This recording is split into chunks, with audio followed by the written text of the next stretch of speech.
who deserves to live. And it's like, if one person deserves to live, then everyone deserves to live. And if we can cure this, then we should.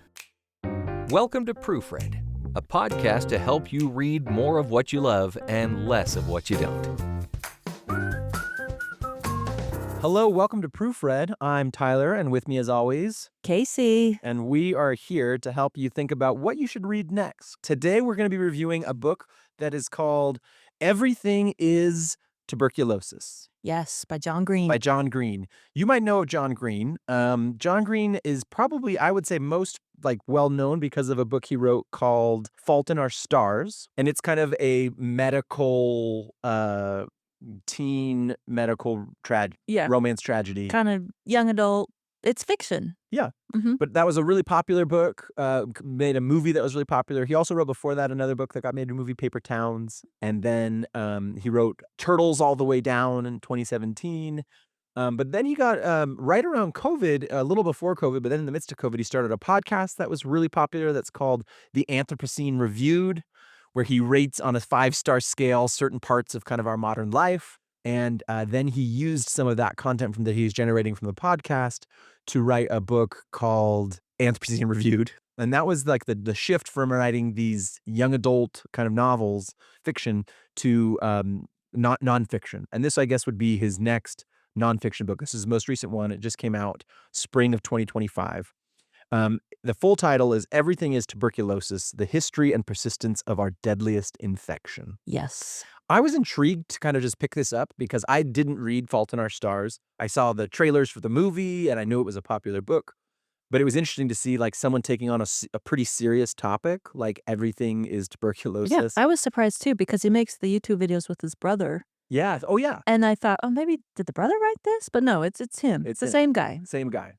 And he narrates it too. If you're an audiobook person, it's kind of like listening to a long podcast in that way because he kind of has the same tone. Have you ever listened to Anthropocene Reviewed podcast? No, I haven't. I mean, who listens to podcasts, really? I know. Why would you? Why would you? I actually listened to it and just thinking about after I read this book, I was like, I want to hear what some of his other stuff is. Yeah, he's an interesting guy. I would listen to that. It's cool. They're short episodes and they're about random things. I listened to the one on Hawaiian pizza. Which he did not rate highly, and I'm upset about it. And I'll try not to let that come through because I'm a big Hawaiian pizza person. Yeah, try to keep that separate. Yeah, I will. You're a pro. You're a pro on pros. You can do this. Sorry, that's a long wind up for what you all came here for, which is the moment of truth. Kacy, read or skip. 1, 2, 3. Read. Oh, we're in sync on this one. We're in sync on this one. Okay, Kacy, let's talk about it. Why should we read it? Okay. John Green makes an argument that the value calculus of health and how we value people should change, and the profit motives in healthcare should change.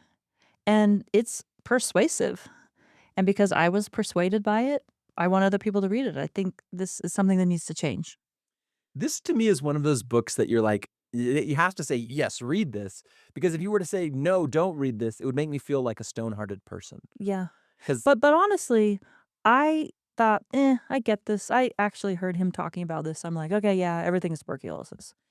I liked it way more than I thought I would. Yeah. And I thought it's much more important than I thought it was. Yeah. So the premise of a book like this is I'm going to take a big issue and I'm going to use narratives of people involved in this issue.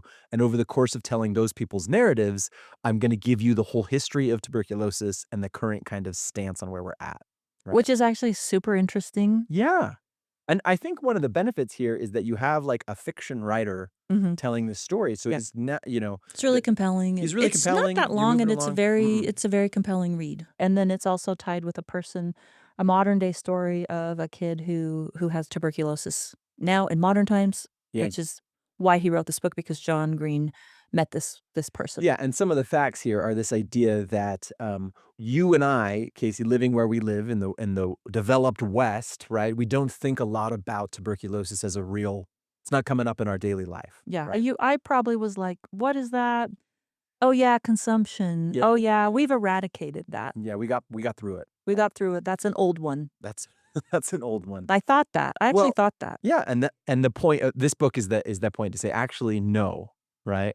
Actually, what happens is that when we solve something in the West and eradicate it here, that doesn't mean that it's solved everywhere. Not solved And then everywhere. unfortunately, what's happening is that people are continuing to suffer and die from things that are curable, but they have not been given the resources to do that. Right. And this book makes you wrestle with that reality. And Yes. in a way, I think that is a little bit overwhelming.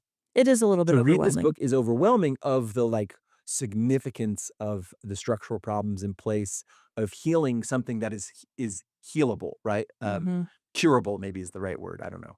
Yeah.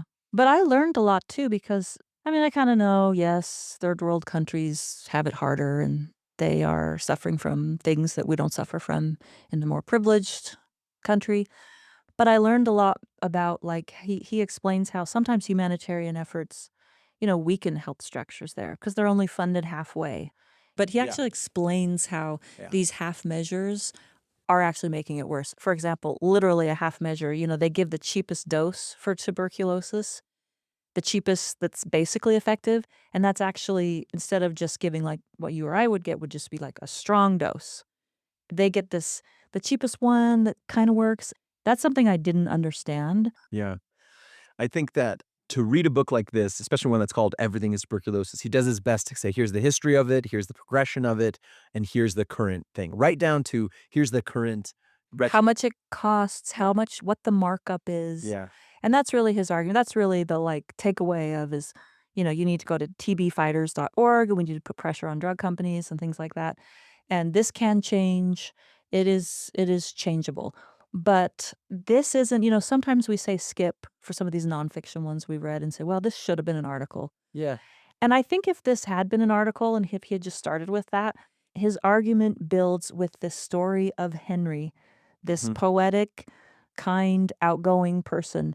Talks about consumption as being this disease that like Keats had and the Bronte sisters have. It's like romanticized in the olden days and it actually makes you thin and you're poetic and that's why it's everything is tuberculosis. There's a little bit of these historical Yeah. notes that are interesting and then you see the stark contrast, and I buy into that. I studied the Romantics, and I remember that, "Oh, yeah, they all had consumption, and it was, like, so beautiful." Their faces were so thin and rosy-cheeked. I kinda bought into that, and then I realized Henry is a poet too. He's sharing Henry, this modern day, Yeah. this person from Sierra Leone.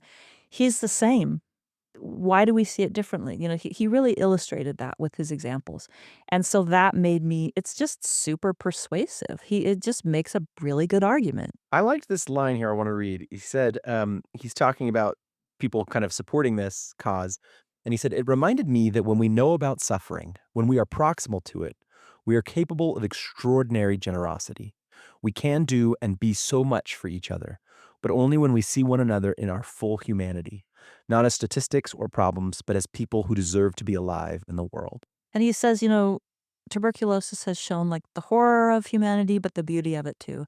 How nice you can be and how awful it is, like drowning of fluid in your lungs and things like that. Yeah. And also, who deserves to live?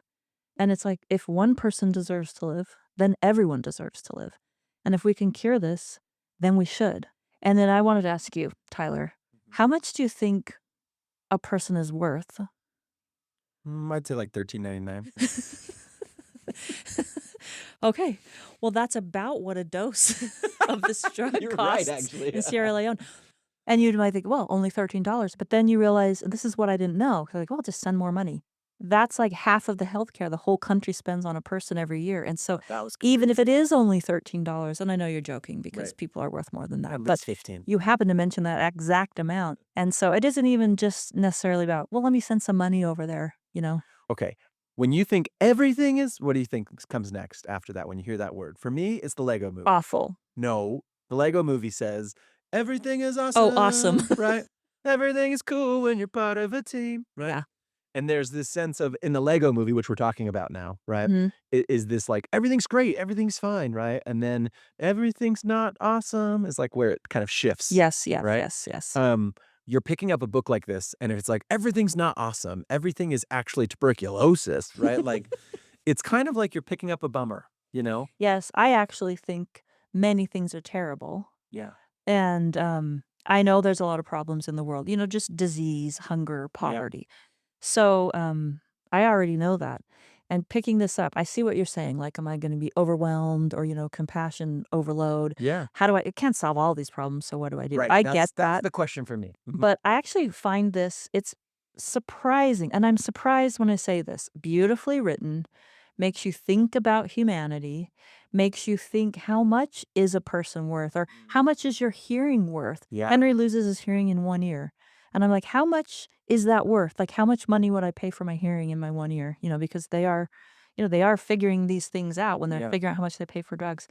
I think it's encouraging because here's something amidst everything that is hard that is pretty easily solvable. It's curable. Yeah. TB has been curable since the 1950s. It's just some social structures. And then he says, and we're the problem now. It's not even the bacteria or whatever. He really explains it all. It is Yeah. pretty interesting. It's kind of gross, too, how it makes tubercles and it's like a thick, waxy thing. The book doesn't do that. Tuberculosis. Tuberculosis does that, but it does explain it. But he's saying, at this point, we're the problem. Yeah. It's not even the bacteria. We know what to do about it. It's all these other things. And so in that way, I can see why you might want to avoid it. Like, oh, another thing. But it is upbeat. Yeah.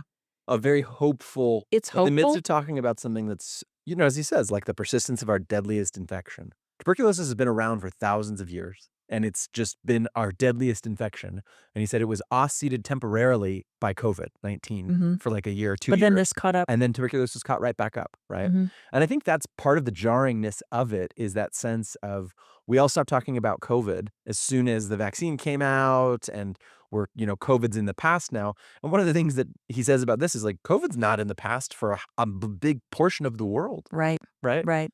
And I think that for me, the response to that question of like, am I just picking up a bummer here? Mhm.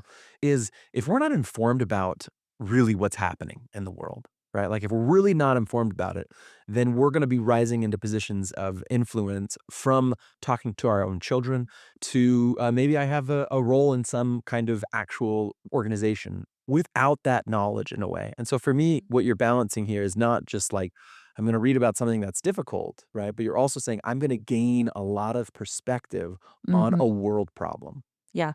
That's for sure true because it isn't just like, "Oh, yeah, I know that's a problem. It's so hard where poor people live." It explains how it happens, the things that could change, that we could do differently.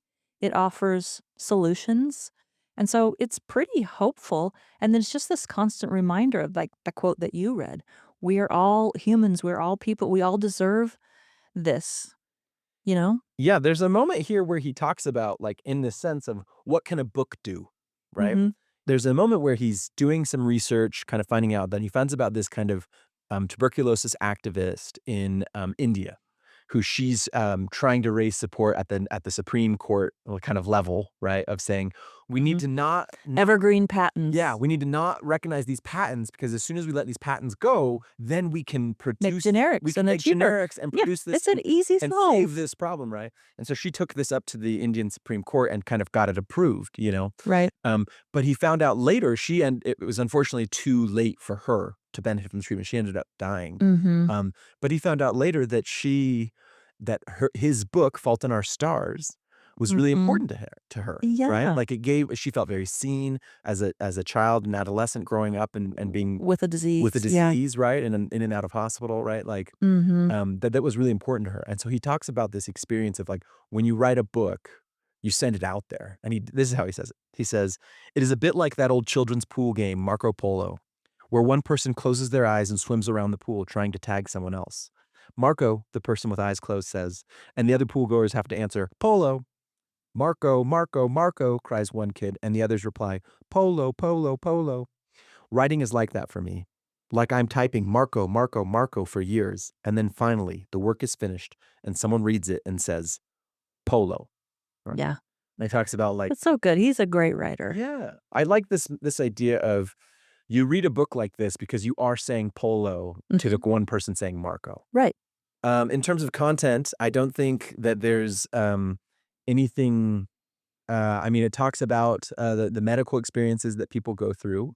I don't know if I would use the word graphic. It's not graphic, it's not gory. I Yeah, mean, TB is not pleasant, that's for sure. yeah. It's not that horrible to read. I'm a little squeamish, I'll be honest, Mhm. and I didn't find myself squeamish reading this, even though it's a it's an icky kind Yeah. of experience that people are going. No gore, no language. It is designed to be a good general read for people that they get introduced into a serious problem.